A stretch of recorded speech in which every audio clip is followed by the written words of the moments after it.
Was your comment? What was your comment? I mean, when they could switch gears at any time. I mean, us, we didn't see it. I don't even have to respond to that on the fact that I meant no sexual intent or nothing on the fact that switch gears mean change topics to me. Right. Her mind in the gutter if she thinking something else. What's going on, fam? It's Jaye here, another video. Salute to everybody that's tuning in. I want to respond to this Lavar Ball response. As you will see at the beginning of the video, shout out to Sleepers All Day. I believe they were interviewing him. That video actually should go viral, but, you know. And he was responding to Molly Qerim and others' assertion that he was making a very lewd comment towards Molly Qerim. And he responded basically by saying, nah, he meant no intent by it. And also, people were tagging me in a video from a couple years ago where he made the same comment to Molly Qerim, but in studio. He was in studio when he made this comment. So why all of a sudden now she's doing it, I believe is because she might be on her way out and she sees this as her one way to play a sympathy card. She married Jaye in order to make it more difficult for ESPN to replace her. But still, this is why I think she's taking roles. And also because there's nothing more women love on social media than sympathy. They love that. And that just shows you the type of person that she is. Okay. But I want y'all to understand one of the real reasons her and Jemele Hill and some of these other women who are taking this thing way farther than it should be are, their mind, as Lavar Ball said, is in the gutter. I believe her mind is in the gutter and Jemele Hill's mind in the gutter is because Lavar Ball, his personality, the type of guy he is, he's the type of guy that they would mess around with when they were younger. He's the type of guy that they wanted to date. He has a very alpha personality. And I think that when Lavar Ball was speaking on that show, her mind was totally in the gutter. Okay, she probably was veering off into space because I think she is attracted somewhat to Lavar Ball. I could feel that the last one of the times he was on the show in studio. The way the women react to him.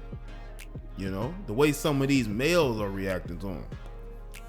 I just feel like his personality, he's the type of guy that her and Jemele Hill, the type of men that they chased behind when they were in high school, college, even after college, probably still do to a certain extent.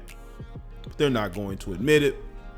And I believe that's why they were thinking on that particular wavelength, because I don't think Lavar was really trying to get at Molly like that. Now, also in the video, he talked about, ESPN banning him and how they can't ban him because he doesn't work for them, which leads me to believe that they may have banned him somewhat, but they've left the door open maybe somewhere once the NBA season starts. And let's say Lonzo Ball is having very good games, of course they're going to have him back on the show. Stephen A. Smith may lobby to have him back on the show. I believe Stephen A. Smith really likes him as a guy. They probably are friends outside of, being on TV debating each other. But I just feel like when you see these women, and there was a study done about, feminists and whether they are attractive to conservative men, all right, or liberal women, whether they're attracted to conservative men, or men who are seen, no, it's not conservative men, it's men who are seen as misogynists, right? And there was a poll done whether women were attracted to men who were a bit misogynist. And the majority of the women who were polled said that they were attracted to men who were seen as misogynists. What does that tell you? What does that tell you?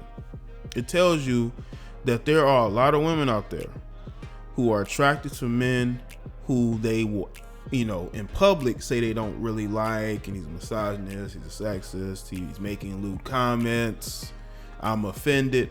But behind closed doors, they really are attracted to those men. If they had an opportunity to be alone with those men, they would be trying to get with them. And the only reason why that particular situation was awkward because her mind was somewhere else. You know, come on, man. Like the only, and maybe she's married now. Maybe the last time when her and Lavar was in studio together, and he said, you know, switch gear about the switching gears. You know, I don't think she was married then.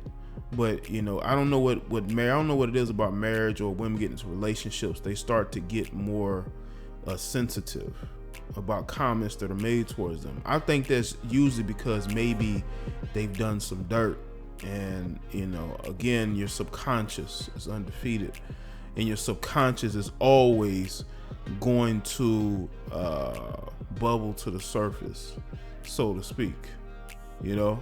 And this could be one of the instances. I think that unfortunately Lavar is a man in the wrong time, the wrong era, because men are just not, you know, men just can't really be men anymore when you're in the public eye.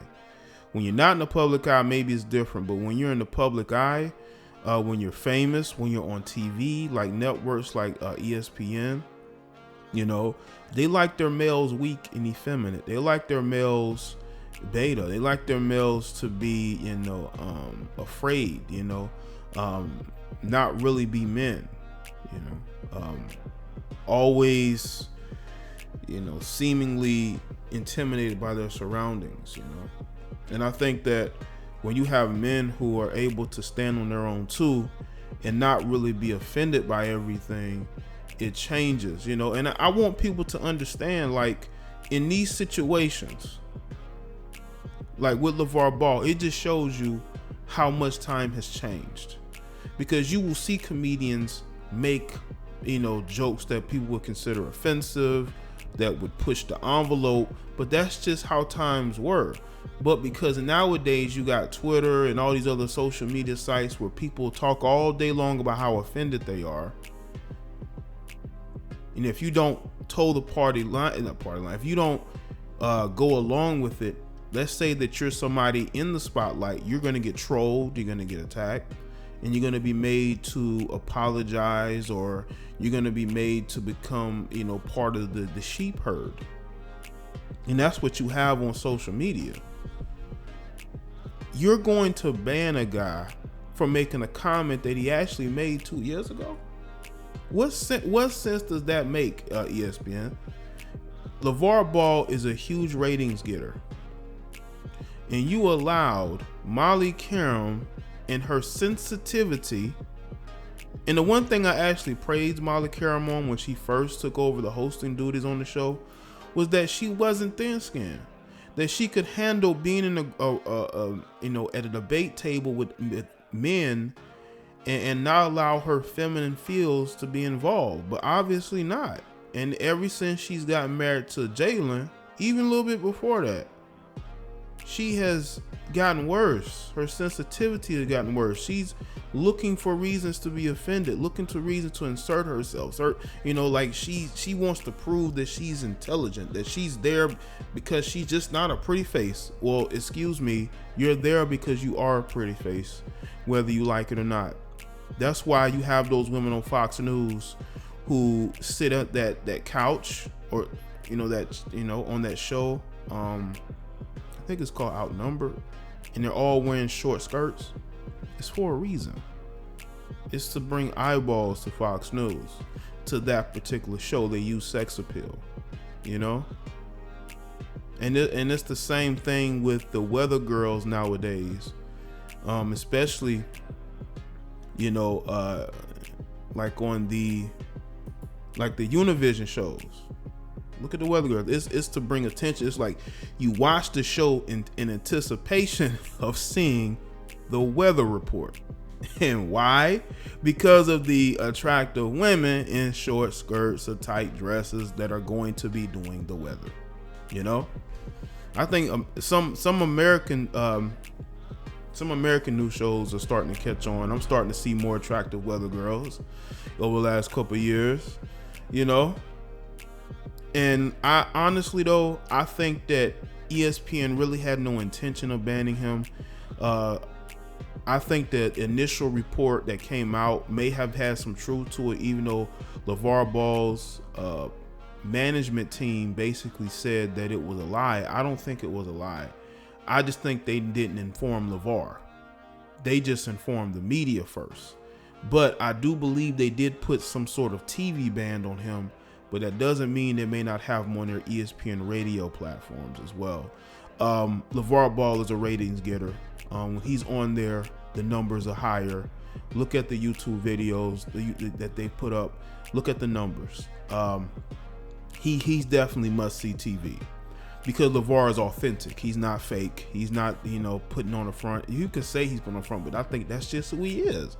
Just look at the video clip at the beginning of the video. That's LeVar Ball speaking to somebody who's holding the phone in his face. And he's the same there than he is on TV.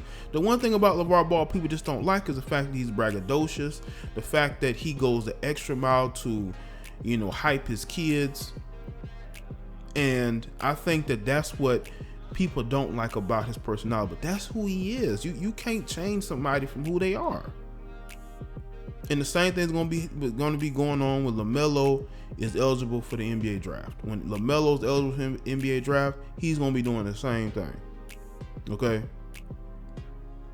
And I think that for the media to be so fake outraged about this, to see some people in the comments, I saw grown men, upset at LeVar Ball for what he said. That just shows you, man. I don't know what's wrong with some of these guys these days, man. Like, I really don't, because when you look at society and when you look at how things have changed, how the mothers are always getting the praise for raising their kids. It's like Zion Williamson, which I thought was a joke, was a travesty. They do that in the same with the NFL draft. Like, I remember one year they had a round table of mothers talking about how they raised up their sons, and most of those women are married, and they've been married through most of their son's life. But it's all about putting the woman on the pedestal to fit the narrative that single mothers work. Single mothers work because it has to. Okay, those young boys grow up having to be men of the household, so they feel a responsibility in order to take care of the family at a very young age. And that's why some of those guys are able to make it to the NFL or the NBA, because of the responsibility on their shoulders. So those women, yes, they're being successful by default because those sons have to grow up and be men of the household. And they don't like LeVar because LeVar, not only is he involved, but he's confident. And the one thing society hates more than anything else is a confident man, especially a confident black man.